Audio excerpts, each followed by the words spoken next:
Hello मेरे भाइयों, आपका स्वागत है आपके चैनल एग्ज़ाम वॉरियर में। तो दोस्तों 3-4 दिनों से हमारी क्लासेस नहीं आ पा रही थी और हम आप लोगों को सूचित करने ही वाले थे, क्योंकि दोस्तों पहले तो 3 दिन जो है हमारी हेल्थ काफ़ी ख़राब रही और हेल्थ ख़राब होने की वजह से मतलब इस तरीके की हेल्थ नहीं हो पाई थी कि मैं आपको वीडियो दे पाऊँ। मतलब काफ़ी ही रोस्ट कंडीशन थी, मतलब वीडियो मतलब कफ भी था, कोल्ड भी था, फीवर भी था, अब पता नहीं क्यों था, और इसीलिए हम आप लोगों को वीडियो नहीं दे पाए। लेकिन आपकी और जो क्लासेस हैं, विनय सर की क्लास है और हिमांशु सर की क्लासेस हैं और क्या नाम शायद वो क्लासेस चलती रहीं, और आपकी विमल सर की क्लासेस भी नहीं हो पा रही थी, क्योंकि हम दोनों लोगों की तबीयत एक ही साथ ख़राब हुई थी। बच्चों की कमेंट्स आ रही थी कि सर रीजनिंग की क्लास स्टार्ट कराइए। ठीक है, तो रीजनिंग की क्लास बहुत जल्दी स्टार्ट होने वाली है। आज आपको रीजनिंग का एक लेक्चर मिल जाएगा। आज आपको रीजनिंग का सिलेबस तुमने समझा दिया था, लेकिन रीजनिंग का आपको लेक्चर आज से आपको बिल्कुल उसकी टाइमिंग जो है डिस्कस करके आपको बता दी जाएगी और आपको रीजनिंग का लेक्चर भी मिल जाएगा। तो प्रीवियस वीडियो में जीएस और जीके की वीडियो में मैंने आपको पार्ट्स के बारे में समझाया था। मैंने आपको जो भाग होते हैं उनके बारे में आपको पूरी डिटेल से आपको बताई थी कि आपके जो आपका मूल संविधान है उसमें आपके 22 भाग होते हैं। आपका जो अमेंडमेंट करके है जैसे उसमें आपके 25 भाग होते हैं, 25 भाग होते हैं। इसके बारे में हमने आपको डिस्कस से बताया था। हमारी मैथ की भी वीडियो नहीं आ पा रही थी, क्योंकि वही रीज़न है कि हेल्थ ठीक नहीं थी, उसकी वजह से वीडियो नहीं आ पाई थी। लेकिन अब आज से आपको हमारी मैथ की और हमारी जो कॉन्स्टिट्यूशन, इंडियन पॉलिटी, भारतीय राज्य व्यवस्था की जो क्लासेस चल रही हैं वो आपको प्रोवाइड की जाएंगी। आपको परेशान नहीं होना है, आपको मेहनत करते रहना है। मैं आपको फिर से बता दूं कि मेहनत का कोई भी तोड़ नहीं। अगर क्लासेस नहीं हो पा रही हैं फिर भी आपको मेहनत करते रहना, प्रीवियस ईयर का आपको रिवाइज करना है, क्योंकि एग्ज़ाम क्रैक करने के लिए आपको क्या करना है। मैं कभी इस पर हम सभी लोग किसी दिन क्लास लेंगे आपको, और सभी लोग अपने अपने किसी दिन क्लास होगी थोड़ी सी लंबी लेंगे और स्ट्रेटजी के बारे में बताएंगे। हम सभी टीचर साथ में क्लास लेंगे और आपको हिंदी की जैसे विमल सर बताएंगे, रीजनिंग की हमारे निखिल सर बताएंगे, और आपकी मैथ्स की मैं बताऊंगा। इस तरीके से सभी आपकी स्ट्रेटजी भी बताएंगे कि किस तरीके से पढ़ना है, क्योंकि देखो क्लासेस का मटेरियल इनफ है। मैं आपको बताऊं जितना भी आपको मटेरियल मिल रहा है वो इनफ है, लेकिन कुछ बच्चे काफ़ी एगर होते हैं कि सर और क्या पढ़ें और क्या पढ़ें। तो जो बच्चे ज़्यादा अपने आप को थोड़ा सा एडवांस समझते हैं उनके लिए भी हम बताएं कि कौन सी बुक्स पढ़नी है, कौन सी नहीं पढ़नी। अभी जो आपको क्लासेस में कराया जा रहा है आपको उस पर बिल्कुल फोकस करना है पूरा, क्योंकि क्लास में जो आपको टीचर करा रहा है उसे बहुत एक्सपीरियंस है, पूरा एक्सपीरियंस है उसे किस तरीके से कराना है, और मेरे ख्याल से वो आपको बेसिक से ही पढ़ाएगा। जो बातें आपको क्लास में समझाई जा रही हैं वो बातें शायद आपको बुक्स में नाम ले, क्योंकि यहाँ जो टीचर खड़ा होता है आपके सामने वो सारी बुक्स को पढ़ के आता है। ऐसा नहीं कि वो किसी एक बुक्स को पढ़ के आ रहा है, और बहुत सारी बुक्स ऐसी होती हैं जिनमें कमी भी होती हैं, है ना। तो उनमें करेक्शन टीचर क्या करता है, वो सारी बुक्स का निचोड़ आपके सामने लेके आता है। तो आप टीचर को जरूर फॉलो करें, क्योंकि गाइडेंस आपके लिए बहुत ज़रूरी है। ठीक है, अगर आप खुद से भी पढ़ना चाहें तो आप पढ़ सकते हैं, लेकिन गाइडेंस आपके लिए बहुत ही इंपॉर्टेंट है। तो पिछली वीडियो में मैंने आपको पार्ट्स के बारे में बताया था, और जैसा कि आप लोग थंबनेल में देख ही चुके होंगे कि इस वीडियो में मैं आपको शुरू करूंगा संविधान का निर्माण। मैं संविधान का निर्माण से स्टार्ट करूंगा, उसके बाद भाग 1, भाग 2, भाग 3, इस तरीके से अपन सब पढ़ने वाले। लेकिन संविधान का निर्माण अब मेरा पढ़ाने का तरीका क्या होगा भाई। अभी तो आपने भाग पढ़ा है, और भाग पढ़ने के बाद उसमें आप नहीं समझ पाए कि सर कैसा पढ़ाते हैं कैसा नहीं पढ़ाते हैं, लेकिन अब आप समझेंगे अच्छे से कि जो है मेरा पढ़ाने का स्टाइल क्या होगा। तो मेरा पढ़ाने का जो तरीका होगा, ऐसा नहीं मैं आपको फैक्ट पढ़ाऊंगा, मैं आपको फैक्ट भी बताऊंगा, जो इंपॉर्टेंट है वो फैक्ट्स आपको बताऊंगा, लेकिन फैक्ट के साथ साथ मैं आपको एक स्टोरी की तरीके से पॉलिटी को पढ़ाने वाला हूँ, कॉन्स्टिट्यूशन को पढ़ाने वाला हूँ। क्योंकि संविधान को जब आप रटेंगे तो रटने की कोई चीज़ नहीं है, संविधान को फील करो। जब आप इस क्लास को लोगे तो आप फील करोगे संविधान को। यकीन मानो मेरे भाई, आप एक बार लेके देखो, एक बार लेने के बाद अगर आपको समझ में ना आए, कमेंट्स खुली है, जो चाहो भला बुरा बोल सकते हो। इनफैक्ट यहाँ तक आप मुझे अगर गाली देना चाहो तो वो भी आप दे सकते हो, लेकिन पहले एक क्लास को जरूर ले लो। तो अपन शुरू करते हैं संविधान का निर्माण, यानी हम पढ़ने वाले हैं संविधान का निर्माण। आपने पढ़ा बहुत जगह होगा, एक बार मैं तारीफ नहीं कर रहा हूं अपनी, सिर्फ एक बार पढ़ के देख लो आप लोग। संविधान का निर्माण, फॉर्मेशन ऑफ इंडियन कॉन्स्टिट्यूशन। भाई संविधान का निर्माण कैसे होता है, संविधान का निर्माण करना है। अब संविधान के निर्माण के लिए संविधान का निर्माण कौन करेगा, संविधान चाहिए क्यों है हमको क्यों चाहिए कि हमारे पास संविधान होना चाहिए। भाई संविधान होना चाहिए हमको क्यों चाहिए, क्योंकि हमारे पास संविधान ताकि हम किसी भी देश के कानून, किसी भी देश के लॉज को चलाने के लिए उस देश का कानून कैसे चलेगा, वहाँ का प्रबंधन कैसे होगा, वहाँ के सिटीजन्स को कौन से राइट मिलेंगे, इन सब के बारे में हमारा संविधान बताता है। कॉन्स्टिट्यूशन क्या बताता है कि वहाँ के राइट्स कैसे होंगे। अच्छा, यहाँ दो आपकी चीज़ें हैं, मैं उनको क्लियर करना चाहूँगा। एक आपका होता है कॉन्स्टिट्यूशन, कॉन्स्टिट्यूशन यानी कि संविधान, ठीक। एक आपका होता है बेटा पॉलिटी। देखो बहुत सारे लोग इसके बारे में आपको मीन नहीं बता पाते, लेकिन मैं आपको बताऊंगा राज्य व्यवस्था। अब ये क्या है सर, समझो। संविधान बेटा जो है आपका, संविधान क्या होता है, संविधान जो लॉज बनाए गए हैं, जो कानून बनाए गए हैं, उनको हम संविधान बोलते हैं। अगर मैं इसको एक वर्ड में बोलना चाहूँ तो मैं बोलूँगा कि लिखित दस्तावेज, लिखित दस्तावेज। ये आपके क्या है, ये आपके कानून है। लिखित दस्तावेज, जो भी लिखित दस्तावेज होते हैं वो हमारे कॉन्स्टिट्यूशन में आते हैं। अब लिखित दस्तावेज का जो अप्लाइड रूप होता है, मतलब जैसे अब लिखित दस्तावेज क्या है कि सिटीजन्स को ये फंडामेंटल राइट्स दिए गए हैं, सिटीजन्स को ये फंडामेंटल राइट्स दिए हैं, नागरिकों को ये मूल अधिकार दिए गए हैं। अब उनका क्रियान्वयन कैसे होगा, वो कैसे वर्क करेंगे, ये आपका बताता है राज्य व्यवस्था।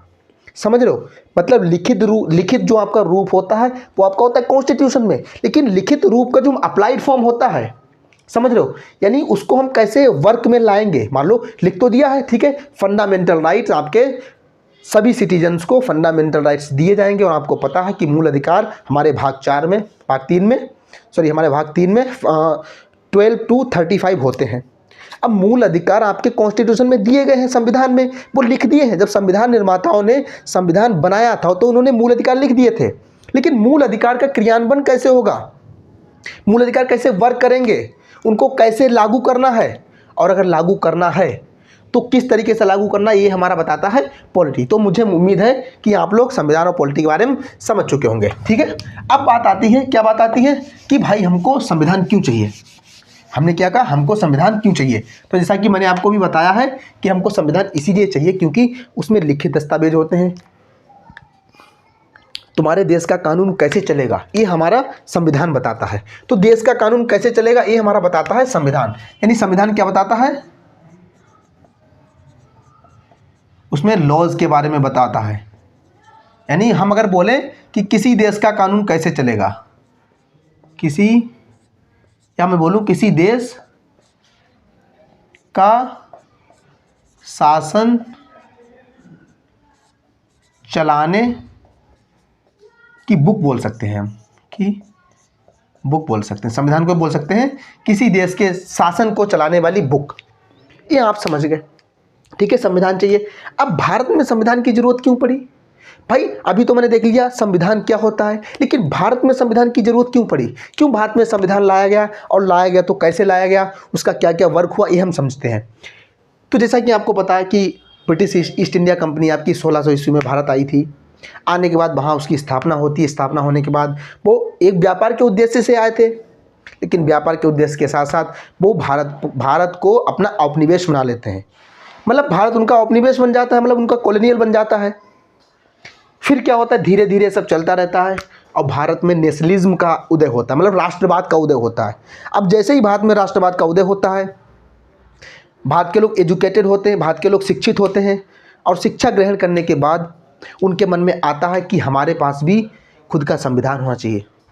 भाई हम क्यों ब्रिटिश के अंडर में काम करें, हम लोग सिविलाइज हैं, हमारे पास अधिकार होने चाहिए, हमारे पास राइट्स होने चाहिए। हम कहीं घूमने जा रहे हैं, कुछ भी करने जा रहे हैं, हमारे पास हम क्या करेंगे क्या नहीं करेंगे इसका हमारे पास कोई लिखित दस्तावेज होना चाहिए। और इसी क्रम में जो है क्या होता है, एक हमारा 19 अब ये स्टोरी को समझो क्या, कि हमारे पास लिखित दस्तावेज होना चाहिए, उसके लिए हम संविधान की मांग करते हैं। अब संविधान की मांग करते हैं तो आपका एक बार फर्स्ट वर्ल्ड वॉर जब आपका शुरू होता है, फर्स्ट वर्ल्ड वॉर कहानी को समझो, उसका बैकग्राउंड, फर्स्ट वर्ल्ड वॉर आपका 1914 to 1918। अब क्या होता है, भारत को संविधान की जरूरत पड़ी और भारत के लोगों ने संविधान की मांग की।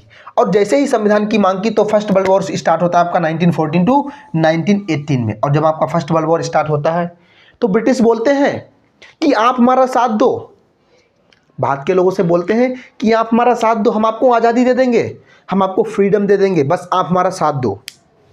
लेकिन भारत के लोग उसको मानने से मना कर देते हैं, बोलते हैं हम आप पर कैसे भरोसा करें कि आप हमको आज़ादी दे देंगे। भाई ब्रिटिश ने हमेशा भारत के साथ छल किया है। ब्रिटिश ने क्या किया है? ब्रिटिश ने हमेशा भारत के साथ छल किया है कि आप हमारे साथ ये कर दो, आप हमारे साथ वो कर दो, हम आपको आज़ादी दे देंगे। उसी तरीके से 1914 और 1918 में जब आपका वर्ल्ड वॉर स्टार्ट होता है तब भी ब्रिटिश यही बोलते हैं कि आप हमारा साथ दो, वर्ल्ड वॉर में हम आपको आज़ादी देंगे। भारत के लोग मना करते हैं। उसी समय घटना क्या होती है 1950 में। हमारे जो महात्मा गांधी जी होते हैं, महात्मा गांधी, यानी 1950 में महात्मा गांधी जी का आगमन होता है। कहाँ? पहले वो अफ्रीका में थे, लेकिन उनका आगमन होता है इंडिया में, उनका आगमन होता है। ये इनके बारे में लगभग सभी को पता होगा, हमारे नोट पे लिखा होता है महात्मा गांधी जी का ही हमारे नोट पर पिक बनी हुई होती है। जैसे ही महात्मा गांधी का आगमन होता है 1950 में, ये ब्रिटिश जो हैं, कौन? ब्रिटिश क्या करने लगते हैं? ब्रिटिश हमारे महात्मा गांधी से बोलते हैं कि आप जो है भारतवासियों को बोल दो कि हमारा साथ दें, और जब जैसे ही हम वर्ल्ड वॉर जीत जाएंगे या वर्ल्ड वॉर खत्म हो जाएगा, हम आपको आज़ादी दे देंगे।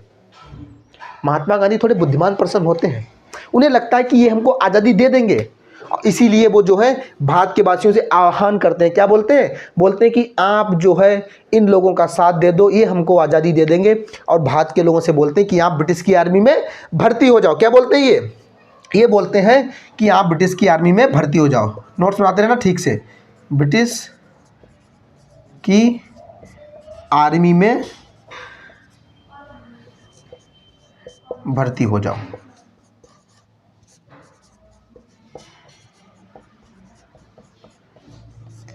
जैसे ही ये बोलते हैं कि आप ब्रिटिश की आर्मी में भर्ती हो जाओ, ये जो है भारत के लोग, जैसे इस समय क्या हो रहा है कि नरेंद्र मोदी जी जो बोल दें वो जो है भारत के लोग मान जाते हैं। 2014 में जब चुनाव हुआ था, आपका लोकसभा चुनाव हुआ था, तो उस समय नरेंद्र मोदी जी जो है आपके वाराणसी गए थे, शायद वाराणसी से उन्होंने चुनाव लड़ा था। तो आप समझो कहने का तरीका क्या होता है। नरेंद्र मोदी जी वाराणसी गए तो वाराणसी में वो जब खड़े होते हैं, सामने पूरी जनता थी, सभा थी, जैसे वो खड़े होते हैं और वो खड़े होकर माइक में सिर्फ एक बात बोलते हैं। क्या बोलते हैं? ना मैं आया हूँ, ना मैं आया हूँ, ना मैं बुलाया गया हूँ, ना मैं आया हूँ, ना मैं भेजा गया हूँ, ना मैं आया हूँ, ना मैं भेजा गया हूँ, मुझे तो गंगे माँ ने बुलाया है। इसी तरीके से जैसा इस समय नरेंद्र मोदी जी का प्रभाव है, उससे कहीं ज़्यादा उस समय हमारे बापूजी महात्मा गांधी जी का प्रभाव था। और जैसे ही वो इंडियंस को बोलते हैं कि आप लोग जो भर्ती हो जाओ, भारत के लोग इनकी बात को मान लेते हैं। और इनकी बात को मानने के बाद भारत के लोग जो है ब्रिटिश की आर्मी में भर्ती होना शुरू हो जाते हैं और ब्रिटिश का साथ देते हैं। ठीक है, इसलिए यहाँ से आपका क्वेश्चन पुटअप होता है। क्वेश्चन आपसे पूछा जाता है, क्वेश्चन क्या पूछा जाता है कि भर्ती कराने वाला एजेंट किसे कहते हैं? भर्ती कराने वाला एजेंट। तो यहाँ 4 ऑप्शन दिए होंगे और आपका आंसर होगा गांधी जी, महात्मा गांधी जी। इस तरीके क्वेश्चन आपका पूछा जाता है। ठीक है, इतनी बात जान ली। अब जैसे ही 1918 में आपका वर्ल्ड वॉर खत्म होता है, जैसे ही 1980 में वर्ल्ड वॉर ओवर होता है, महात्मा गांधी जी बोलते हैं और भारत के लोग भी बोलते हैं कि भाई हमको आज़ादी दो। अरे हमने आपका साथ दिया, हमको आज़ादी दो। ब्रिटिश क्या बोलते हैं? अरे नहीं, हम नहीं देते आपको आज़ादी। क्या बोलते हैं? हम नहीं देते आपको आज़ादी। अब साथ में महात्मा गांधी जी को भी लोग बड़ा भला बुरा बोलते हैं और महात्मा गांधी जी को खुद बुरा लगता है।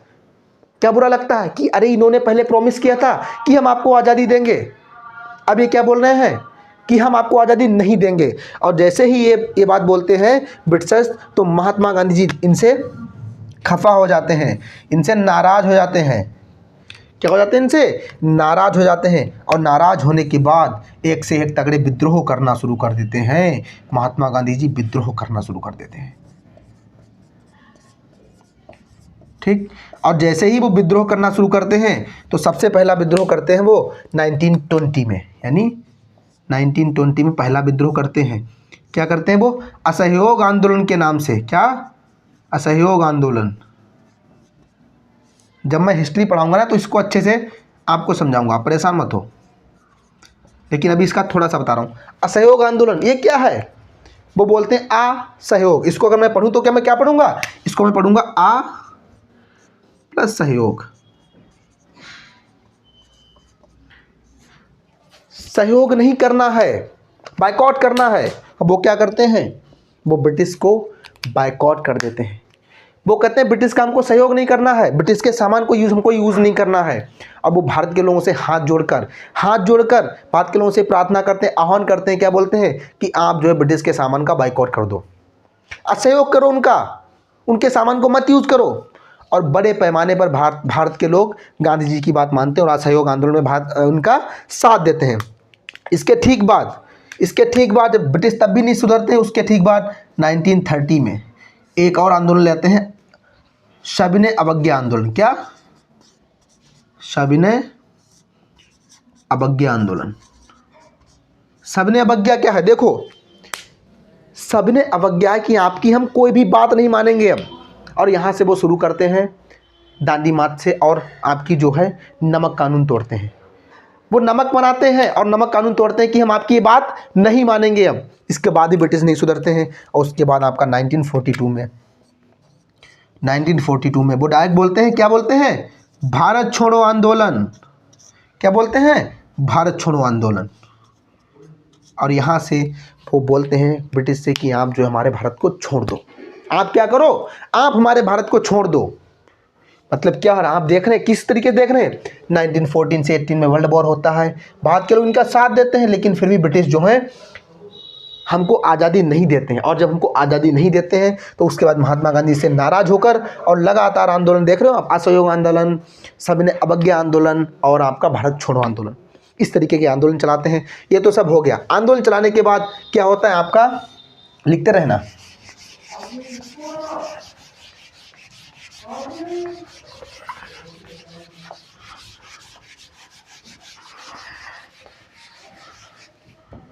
फिर क्या होता है? आंदोलन चल गए, यहाँ तक हम पहुँच गए 1942। फिर क्या होता है आपका 1939 से 1945 तक आपका शुरू होता है सेकेंड वर्ल्ड वॉर। क्या शुरू होता है? द्वितीय विश्व युद्ध। द्वितीय विश्व युद्ध। अब द्वितीय विश्व युद्ध स्टार्ट होता है, और जैसे ही द्वितीय विश्व युद्ध स्टार्ट होता है तो उस समय ब्रिटेन के प्रधानमंत्री होते हैं। कौन होते हैं? ब्रिटेन के आपके पीएम होते हैं बस्टिन चर्चिल लिख रहा हूं मैं, बस्टिन चर्चिल। और बस्टिन चर्चिल पर इस समय पड़ता है प्रेशर। अब बस्टिन चर्चिल पर प्रेशर पड़ रहा है। कैसे प्रेशर पड़ रहा है? अब बस्टिन चर्चिल पर दबाव पड़ रहा है। चर्चिल सर पर किसका दबाव पड़ रहा है? चर्चिल पर आपका प्रेशर पड़ रहा है ब्रिटिश की जनता का। ब्रिटिश की जनता का दबाव,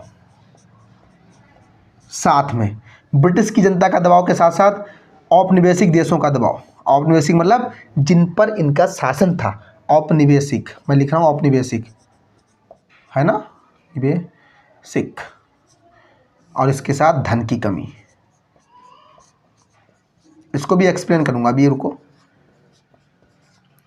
जैसे ही सेकेंड वर्ल्ड वॉर स्टार्ट होता है तो चर्चिल साहब जो ब्रिटेन के प्रधानमंत्री होते हैं उन पर प्रेशर पड़ना शुरू हो जाता है। प्रेशर किसका पड़ता है? ब्रिटिश की जनता का। ब्रिटिश की जो जनता होती है, अब एक बात बताओ, अगर भारत कल को चीन के साथ युद्ध करने लगता है या पाकिस्तान के साथ युद्ध करने लगता है तो भारत के जो प्रधानमंत्री हैं नरेंद्र मोदी जी, उन पर हम लोग प्रेशर डालेंगे नहीं डालेंगे? उन पर भारत की जनता का प्रेशर होगा नहीं होगा? उसी तरीके से जैसे ही सेकेंड वर्ल्ड वॉर स्टार्ट होता है आपके चर्चिल सर पर, ब्रिटिश के लोग जो है अपना प्रेशर डालना स्टार्ट कर देते हैं। ब्रिटिश के साथ साथ जो औपनिवेशिक जो देश होते हैं वो भी प्रेशर डालना शुरू कर देते हैं। और वो क्या बोलते हैं? हमको आज़ादी दो। हमको क्या दो? आज़ादी दो। और इसके साथ साथ चर्चिल सर के पास धन की भी कमी होने लगती है। और इन तीन चीज़ों को मद्देनजर रखते हुए जब औपनिवेशिक देशों का इन पर प्रेशर पड़ रहा है, ब्रिटिश का इन पर प्रेशर पड़ रहा है, तो वो क्या करते हैं? इनके प्रेशर में आके वो सन 1942 में और इस तरफ, हाँ, इस तरफ हमारा भारत छोड़ो आंदोलन, मतलब गांधी जी भी देखो इन पर प्रेशर डाल रहे हैं। तो क्या होता है 1942 में वो भारत में एक मिशन भेजते हैं which is called Cripps mission. लगभग सभी को पता होगा क्या बोलते हैं, क्रिप्स मिशन भेजते हैं। क्रिप्स मिशन क्यों भेजते हैं कि हम आपको अब आज़ादी देंगे, हम आपको आज़ादी देंगे। लेकिन भारत के लोग जैसा 1914 में चकमा खाए थे, 1914 और 1918 में चकमा खाए थे, मतलब इन्होंने ये बोला ना कि आप हमारा साथ दो और हम आपको जो है क्रिप्स मिशन भेजकर हम आपको जो है आज़ादी दे देंगे। लेकिन भारत के लोग इस बार नहीं चकमा खाने वाले थे। क्यों? क्योंकि इस बार ठान लिया था हमने कि हम आज़ादी लेके रहेंगे। तो हमने जो है यहाँ गांधी जी का कथन आता है, और गांधी जी क्या बोलते हैं क्रिप्स मिशन को? गांधी जी बोलते हैं इसको पोस्ट डेटेड चेक। क्या बोलते हैं? Post dated cheque. तो यहाँ से आपका क्वेश्चन पूछा जा सकता है। गांधी जी इसको बोलते हैं पोस्ट डेटेड चेक, और JBL नेहरू इसको बोलते हैं, क्या बोलते हैं? JBL नेहरू इसको बोलते हैं टूटे हुए बैंक का, टूटे हुए बैंक का post dated cheque, post dated cheque. इस तरीके से जब आपके चर्चिल साहब क्रिप्स मिशन भेजते हैं तो गांधी जी बोलते हैं इसको पोस्ट डेटेड चेक, और आपके JBL नेहरू इसको बोलते हैं टूटे हुए बैंक का पोस्ट डेटेड चेक। मतलब बोलते हैं कि ये हमारे काम का नहीं है, ये हमको सिर्फ लहरा दे रहे हैं और ये हमको कोई आज़ादी नहीं देने वाले हैं। इस तरीके से क्रिप्स मिशन का बहिष्कार हो जाता है, क्रिप्स मिशन जो है वो वापस चला जाता है। क्रिप्स मिशन वापस चला जाता है। अब चर्चिल और ज़्यादा परेशान हो जाते हैं, चर्चिल और ज़्यादा परेशान हो जाते हैं और उनको लगता है कि अब क्या होने वाला है। इस तरफ आपका सेकेंड वर्ल्ड वॉर चल रहा है, पैसे की कमी हो रही है, भारत भी अपना प्रेशर बना रहा है, ब्रिटेन के लोगों के पास भी पैसे की कमी हो रही है, वो भी प्रेशर बना रहे हैं, और औपनिवेशिक और भी जितने देश थे वो भी अपना प्रेशर बना रहे हैं। अब आगे क्या होगा इसके बारे में हम जानेंगे अपनी नेक्स्ट वीडियो में, क्योंकि मैं अगर वीडियो की लेंथ ज़्यादा बड़ी रखता हूँ, ड्यूरेशन वीडियो की ज़्यादा बड़ी होती है, तो कुछ बच्चे सर कमेंट करते हैं कि सर आप ज़्यादा लंबी वीडियो मत बनाइए, क्योंकि हम अभी लाइव क्लास नहीं ले रहे हैं। लाइव क्लास ले रहे होते हैं तो उसका कुछ अलग ही मज़ा आता है, लेकिन अभी हम लाइव क्लास नहीं ले रहे हैं, इसलिए हम वीडियो की ड्यूरेशन ज़्यादा बड़ी नहीं रखेंगे। लेकिन आज हमने क्या सीख लिया, पूरी एक बार रिवाइज करते हैं। 1914 to 1918 फर्स्ट वर्ल्ड वॉर होता है, और क्या होता है जैसे ही फर्स्ट वर्ल्ड वॉर होता है तो आपके ब्रिटिश के लोग बोलते हैं, क्या बोलते हैं कि आप हमारा साथ दो, हम आपको आज़ादी दे देंगे। भारत के लोग महात्मा जी के कहने पर उनका साथ देते हैं, लेकिन वो लोग आज़ादी नहीं देते। इसके बाद महात्मा गांधी अपने जो है सभी आंदोलन चलाते हैं। आंदोलन से परेशान होकर बोल लूँ या मैं बोल लूँ कि 1942 में 1939 में जो सेकेंड वर्ल्ड वॉर होता है उससे परेशान होकर ब्रिटिश के जो लोग जो हैं क्या करते हैं, क्रिप्स मिशन भेजते हैं, लेकिन भारत के लोग उनको मना कर देते हैं। यहाँ तक हमने पढ़ लिया। अब इसके आगे जो हम अपनी नेक्स्ट वीडियो में देखेंगे। अगर वीडियो पर नए हो तो वीडियो को लाइक, चैनल को सब्सक्राइब और वीडियो को शेयर करना बिल्कुल ना भूलें। आप लोग देखना आपको किस लेवल का कंटेंट मिल रहा है। मैं बिल्कुल अपने मुंह से कुछ नहीं बोलूँगा, सिर्फ आपसे ये निवेदन कर रहा हूँ कि अगर आपको कंटेंट अच्छा लग रहा है, आपको लग रहा है कि जेन्युइन कंटेंट है, तो आप वीडियो को लाइक, चैनल को सब्सक्राइब जरूर करें। Thank you.